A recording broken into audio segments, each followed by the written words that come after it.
knee injury, but is a go for tonight's game against the Nuggets. Plus, Sekou Smith reveals his latest MVP ladder. We're talking with the newsmakers and news reporters with opinion, perspective, and predictions. This is 10 Before Tip, presented by Ford.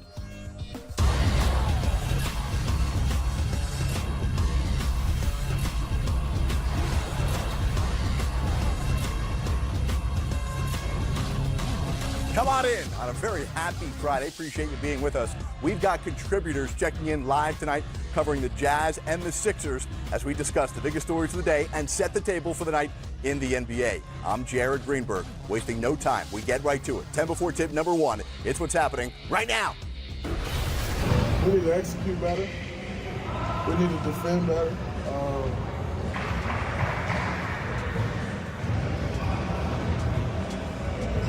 We need to get home court. Something we've discussed the last 2 days. What's our purpose?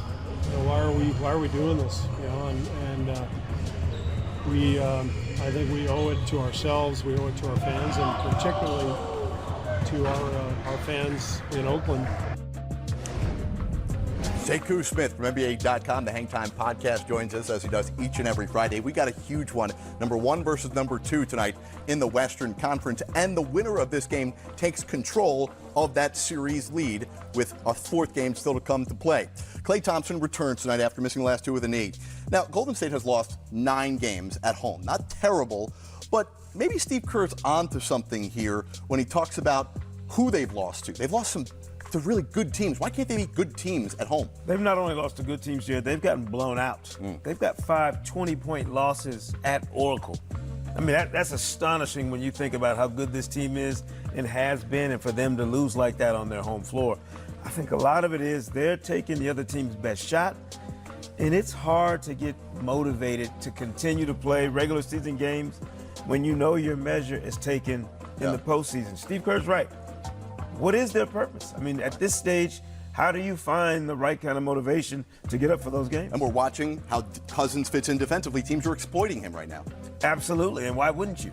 If you're the opposition and you know you got a weak link on a team that really hasn't had one, not a glaring one that you could exploit, you're going to go after it. And Cousins has to get himself in the right frame of mind, Jared, to raise his level of play. Otherwise, Andrew Bogut or somebody else will be out there in the playoffs. The last time that the Dubs played the Nuggets, the Warriors erupted for a 51-point first quarter. Durant, Klay, and Steph combined to outscore the entire Denver team over the first 12 minutes, so something that Denver certainly has to have on its mind as it comes into the matchup tonight. Yeah, I mean, Denver is no longer playing like the Hunter anymore. They're now a part of the establishment in the Western Conference. You look at the standings and where they've been all season. Yep. Now you have to act accordingly. You got to come out and give your best shots early in the game. Everybody else has gone after the Warriors early. You saw what Boston did the other night, getting up quickly on the Warriors. Right. Denver has to do the same thing. Listen, I know that Denver, as you mentioned, has been in the 1 or 2 spot all season long, and with no disrespect to them, but a successful season for them would be getting to the playoffs and probably getting out of the first round. Nobody saw this coming, that they would be in the top 1 or 2. So my question is, does getting the number 1 seed ultimately factor in when you have that conversation? It's about who's going to get Game 7 in the Western Conference Finals. I don't think most expect the Nuggets to get there, again, with no offense to them. To me, if I'm the Nuggets, I'm more concerned with who I play in the first round. And if I'm the Nuggets, I'd much rather see the Clippers rather than Utah or San Antonio. Well, you have much more realistic expectations than what I would have if I'm the Nuggets. How dare you tell me that I should be glad to get out of front? If I'm Denver, I'm trying to win the whole thing. And I understand that. I want the number 1 seed, and I'm dreaming big. Sure. Because you don't win like this. You don't have a regular season like this after missing out on the playoffs on the last night of the season last year. You don't get here now and say, well, hey, we're just glad to be here. My ambitions have to be much greater than that if I'm Denver, and I'm not looking at the bottom. I'm looking forward, looking at the top, and saying, let's shoot for the whole thing. No question, but all of that could be ruined if you don't win the first round. No question. I mean, everybody. Right. That goes for everybody. No question. So I think it has to be more of a looking straight ahead as opposed to looking either direction or behind you. You just look straight ahead and keep grinding. That's what I'm going to do right now when I tell you about 10 Before Tip number 2, a status update. The Sixers in Houston this evening. Ben Simmons, battling an illness, will play. However, Joel Embiid will miss his 8th straight game. The Sixers 4-3 over that stretch. Had some good workouts back in Philadelphia. We think that that his knee is getting stronger. His spirits are great. You know, he sees how much he has missed. What that means in relation to his return, I don't know. What I can say is he's right on track in regards to getting stronger and having the knee feel better. Brett Brown doing what he has to do in this situation, downplay it and not make it a bigger deal than it is. But with Embiid's extensive history of lower body injuries and all of the new pieces Philadelphia is trying to work in with the expectations of shooting or at least contending for a title, isn't this really, really troubling, the length of Embiid's absence here with knee tendonitis? If it was anybody but him, I might be more worried. But after the process, Jared, I'm not sure there's an amount of time that he would miss, whether it's a week or 2 weeks in the regular season, that would alarm me any more than I'd already be every time I see him going up and down the court looking like he's wincing or grabbing his lower back or whatever else he might do. This is the right thing to do for the Sixers. Oh, I get it's There's the right no thing to question do, about that. but is this something that you say, he might be more injured than they're letting us on? Because it's Joel Embiid, yes. Not because of the length of time, it's because it's Joel Embiid. Anytime he sits out, you're concerned. Are you troubled at all that he played in the All-Star game? Yes. And maybe the team didn't want him to play in the All-Star game? Yes, I am. And I'm troubled that he's maybe pushed harder than he should have, because he's a young guy who's ambitious and wants to be great. Right. And therefore, he's going to go against whatever his body's telling him sometime and try and push it. That would concern me. Listen, the Sixers went all in this year. Elton Brand did as good, if not a better job than any executive in season in adjusting and making his team better. Their chips are to the center of the table. They want to come out of the Eastern Conference this year. If they don't have them beating the playoff run, there's no excuses. Well, that's why he's sitting now. I mean, you'd be a nut to push him now when you know you got to preserve him for the playoffs. This is the prudent thing to do, even if it flies in the face of what Joel Embiid wants or anybody else in Philadelphia. Right. Looking at a regular season that won't matter at all if he's not available in the playoffs. 10 before tip number 3. It's what's buzzing today around the NBA. The latest edition of Sekou Smith's MVP ladder. Jokic drops from 4th to 5th. Curry up from 5 to 4. And Paul George remains at 3. And this, I've been told, is not a typo. Mr. Sekou Smith unable to make a decision. Do you go out to dinner and say, hey, waiter, why don't you pick for me what you want me to eat for dinner tonight? No, I tell the waiter, just bring me both. Look, I want the salmon and I want this feta. Just bring them both. You probably on the wedding invitation, you fill out, I'll take the steak and I'll take the fish. Why not? When you can have all things. Because you're not paying for the wedding, that's why. Look, this race has gotten skin tight, Jared. I mean, this thing is neck and neck right now between Giannis and James Harden, and I felt it appropriate to acknowledge both men's work at this juncture of the season. We've got 5 weeks left.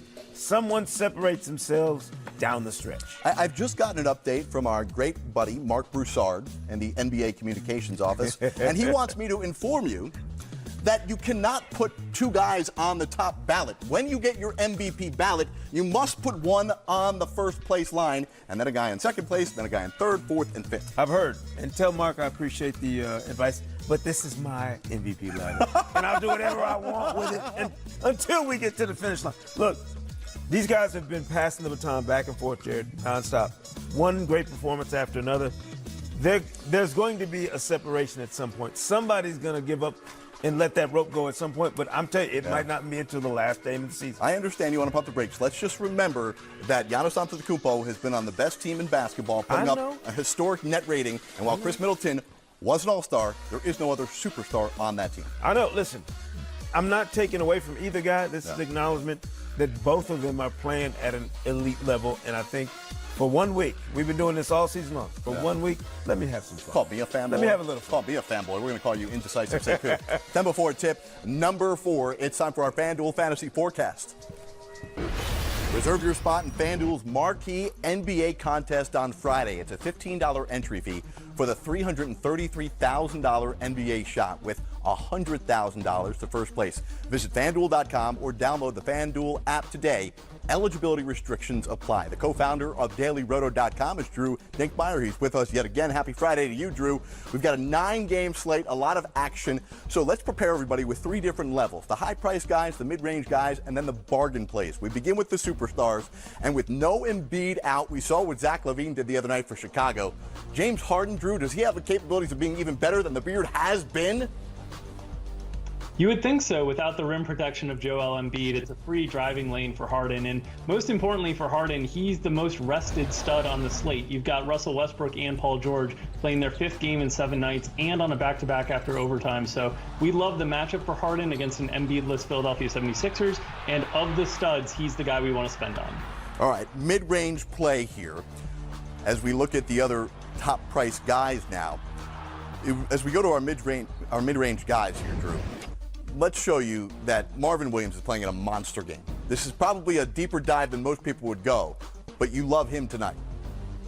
We do. We're really high on Charlotte in general. They've been playing really tight rotations as they chase down that 8th seed in the Eastern Conference playoffs. And Marvin Williams has been averaging about 4 minutes per game more over the last 5-6 games than he has over the course of the season. He also has a really friendly matchup tonight as Washington ranks dead last in defensive efficiency against opposing power forwards. We think this is a nice spot for Marvin to outperform his modest price tag. All right, so a look at the other mid-tier options that you have on the board tonight. Lou Williams and Elfrid Payton as well, and particularly with New Orleans dealing with some injury issues with Etuan Moore and Drew Holiday. Let's go to the bargain play here, and let's go to the Utah Jazz tonight against the Memphis Grizzlies. Yeah, Royce O'Neal plays a lot whenever they're without Ricky Rubio and Raul Neto. What happens is basically they slide Donovan Mitchell to the starting point guard slot, move Royce O'Neal into that starting rotation, and he's played over 35 minutes on average in the games that both those players have missed. That's the case tonight, most likely, with Ricky Rubio doubtful and Neto ruled out. So we expect O'Neal to play tons of minutes, and he's minimum price $3,500. And another member of the Pelicans is on your bargain tier options as well, Frank Jackson. Drew Dinkmeyer, appreciate you joining us here on our FanDuel Fantasy Forecast. Thanks so much, Jared.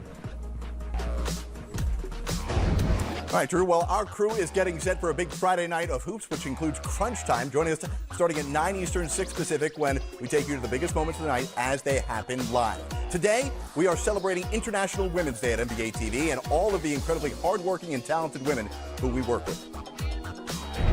The 3 women in my department set a great example for their peers. I also think they've been put into leadership roles where their peers and also people across the company get to see what they bring to the table every day. I depend on them for feedback. I give them a large amount of creative experience, creative license, which they've all earned over the years, and they're definitely leaders in our department.